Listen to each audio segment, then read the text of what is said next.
I've been engaged in that conversation or debate or whatever you want to call it around objectification and like pornography and prostitution for some time, and sort of been also on the wrong end of that debate as far as like the modern feminist goes, really, like the third wave feminists, like the sort of younger generation, and of even the left. And so I guess to me, like, it wasn't super surprising the way that you were being attacked at the time, because it has happened to me so many times before. But I mean, I guess I wonder what you, I mean, how do you deal with that kind of thing where you're saying, especially as a man, like you're saying, like, I don't really know if this kind of objectification and sexualization is healthy for women and girls.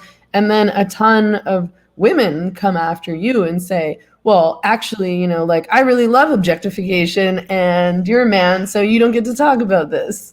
Yeah, Like, at least I can say, like, well, I'm a woman, so I can, like, yeah. I don't like to play those kinds of identity politics, but No, it's neither do I, but it's a difficult space to find yourself in because we know that objectification is a contributing factor to some of the real tangible violence that boys and men perpetrate against women and girls. Like if we strip the humanity and the empathy out of boys and men and turn women into just objects to be there for one's sexual gratification, that's a contributing factor. Like research in academia, like will tell you that people who work in the spaces of violence prevention will speak to that. But at the same time, there are millions of women and girls who are, I guess, on the other side of that argument and kind of, I guess, pro subjectification.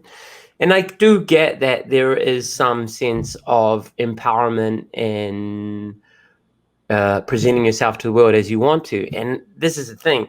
I'm not telling anyone not to do that. If you really find your worth and your value in your sexuality or how you look and how you share that with the world, like, yo, all power to you. I genuinely believe that. But at the same time, the same way boys and men are socialized in particular, constructs of masculinity that involve, domination of women and being hyper aggressive and emotionally stoic, young women and girls are socialized too, right? And I think we at least need to have a conversation about, is this always healthy or good? And I don't have that conversation publicly anymore because I'm a man and I've gotten older as these conversations have evolved, right? So not only am I male, now I'm middle-aged and I'm also white. So like we're the same age, so I don't really like you talking about me. I don't feel old, man. Like I go to the gym and I roll with all these young bloods and I feel as energetic as ever. But you know how it is in this climate where our immutable characteristics kind of get to define whether we can talk about something or not. So I just pick and choose where I have that conversation. And I focus more on talking with boys and men in whatever space I'm invited to. And yo, dudes will talk to me. They'll be like, yo, but I get what you're saying, but what if girls want that? And I'm like, well, that's cool. The latest sort of big sort of controversial pop culture topic was Cardi B's sort of song WAP, right? And it's, straight up a porn script. And just talking with boys, like, all good. Like if the people you're involved in with sexually want to be like that, then that's not wrong. But at the same time, you don't have to partake in everything that culture encourages you to, right? Like Yeah. if you think that there's something that you're not quite down with that's about objectifying people, then you don't have to take the invitation. So it's trying to Yeah. find that balance, Well, and so that's the tough thing, is that, like, I talk to I talk to men about pornography a lot. Just like men in my, and I don't mean like not all the time, but it's like I do. like I'm always talking about. I just show up at the bar of like, so you guys, what porn are you Oh watching? yeah, oh yeah, yeah. What are you subscribed into right now? What did you What? masturbate to yesterday? Yeah, yeah. Well, but that's the thing. Like that's the thing. It's like so ubiquitous now. Like that would be like an unusual, but shouldn't be type of conversation, right? Yeah, I mean, I bring it up probably more than like a lot of people do, and in a particular way. Because I mean, I'm genuinely curious. Like, I'm genuinely curious about people. I'm genuinely curious about the world. Like, I do want to understand. I want to have honest conversations, especially now. You know, my approach to these kinds of subjects, and probably all subjects, to be honest, has changed in the past 5, 10 years. Me too.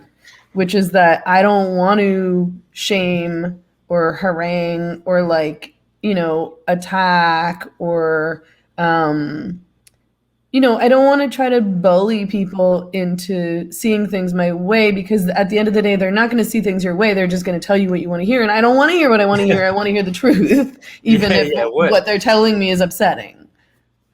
Yeah. So what was the question in that? Like So, what? oh, good question. I didn't ask you a question. Like, so where are you going with this? Yeah. Like, I have a lot of conversations with men about pornography, like with my friends or with guys that I'm dating and stuff like that. And some of them feel awkward about that, but oh well. And often, like, I mean, what can you do? Some conversations are awkward. But, like, I'll say, well, I don't like pornography. Like, I find it kind of disturbing. I find it degrading. I don't find it sexy. And, for a lot of them, it's kind of the first time that they've ever heard anybody say anything like that. And sometimes they'll respond to me and be like, but, like all these women say they like it. And, like all these women say that it's fine. And, maybe these people feel empowered by it or whatever. And I'll be like, okay, well, if they genuinely feel empowered by it and if they genuinely enjoy it, great, good for them. But that's not the case for most women, I don't think. But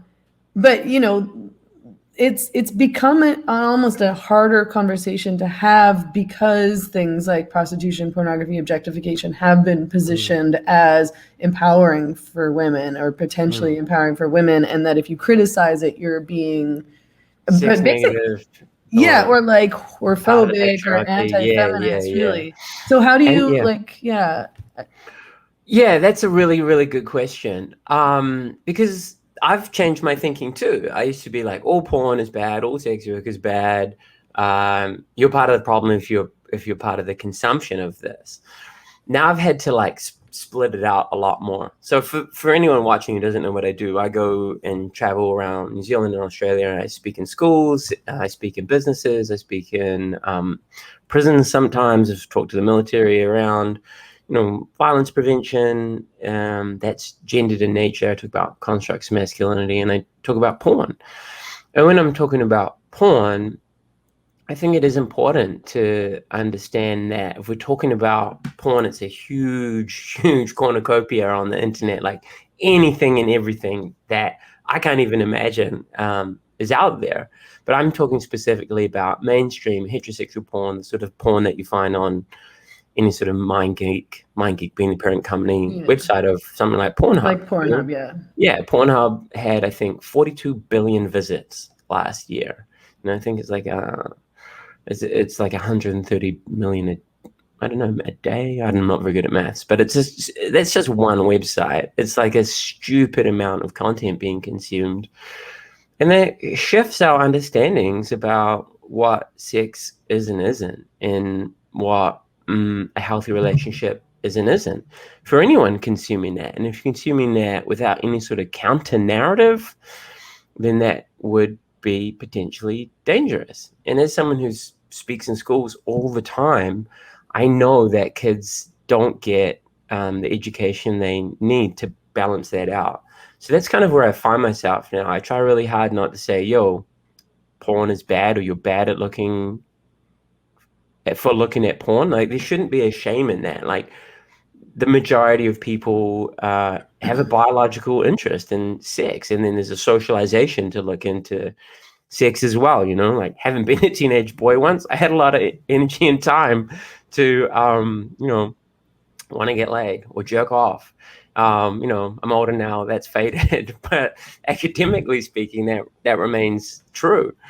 So it's about trying to help boys and young men, or young people in general, understand that, when we're looking at porn, how does that juxtapose with what we know to be a healthy sexual experience, or even a legal sexual experience? Because there's no talk about consent or coercion in a lot of mainstream porn scripts.